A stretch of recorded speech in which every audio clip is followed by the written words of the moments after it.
Le 28 février, la Commission électorale nationale indépendante CENI a révélé être informée des cas de corruption impliquant certains prétendants candidats sénateurs, gouverneurs et vice-gouverneurs de province. Ces derniers auraient corrompu ou se seraient vus demander par des députés provinciaux agissant en tant que grands électeurs de payer des sommes d'argent considérables en échange de leur suffrage. Cette annonce vient confirmer les craintes de plusieurs observateurs qui redoutent que ces élections soient comme en 2019 marquées par la corruption. Peut-on éviter ou empêcher un tel scénario?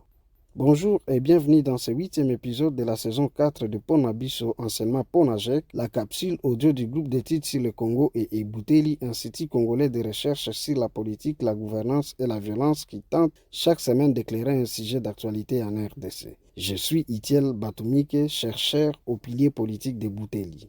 En mars 2019, les élections sénatoriales avaient donné lieu à une vague d'indignation à la suite des accusations de corruption ayant émaillé ces scrutins. Quelques jours avant la tenue des scrutins, certains candidats avaient tout simplement retiré leur candidature en signe de protestation contre d'impressionnantes sommes d'argent qui leur étaient sollicitées par les députés provinciaux. À la proclamation des résultats le jour même des scrutins, le 15 mars, quelques tensions ont éclaté, notamment à Kinshasa et en Mbuji-Mayi, où les militants de l'Union pour la démocratie et le progrès social protestaient contre la sous-représentation de leur parti au Sénat malgré le nombre impressionnant de leurs députés provinciaux à travers le pays. À l'époque, le président de la République avait décidé de suspendre l'installation du Sénat et la poursuite de l'élection des gouverneurs de province. Puis, il avait ordonné au procureur près la Cour de cassation de diligenter des enquêtes pour élucider les cas présumés de corruption. Les résultats de ces enquêtes n'ont jamais été révélés et aucun responsable n'a été officiellement mis en cause. La réforme du mode de scrutin pour l'élection des gouverneurs et des sénateurs visant à limiter la corruption en excluant les candidats sans soutien à l'Assemblée provinciale via un système de parrainage n'a pas été retenue dans la modification de la loi électorale de 2022.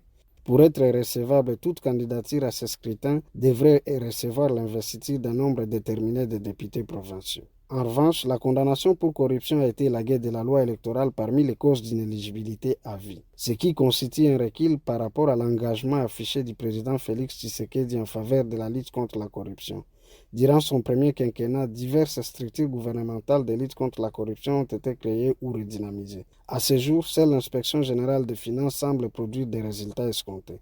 Les autres structures, à l'instar de l'Observatoire de surveillance de la corruption et de l'éthique professionnelle OCEP et de l'Agence de prévention et de lutte contre la corruption APLC, ont été elles-mêmes éclaboussées par des scandales de corruption. Qu'à cela ne tienne, l'APLC a annoncé le 14 février 2024 vouloir mettre en place un numéro vert afin de recevoir les dénonciations de corruption durant ce processus électoral. Mais jusqu'à ce jour, ce numéro n'a toujours pas été rendu public. Dans son communiqué, la CENI menace d'appliquer les articles 10 et 10 bis de la loi électorale qui prévoient notamment l'inéligibilité, la déchéance de la qualité d'élu ou la nullité des suffrages pour certains motifs, y compris la corruption. Or, pour que la corruption soit considérée comme cause d'inéligibilité, il faut qu'elle soit établie en fait comme un droit par une décision judiciaire irrévocable, ce qui risque d'être difficile compte tenu du défi d'éprouver la corruption dans les élections indirectes. Cette situation polarise la société congolaise aujourd'hui entre les partisans de l'élection au suffrage universel direct et ceux de la nomination des gouverneurs par le président.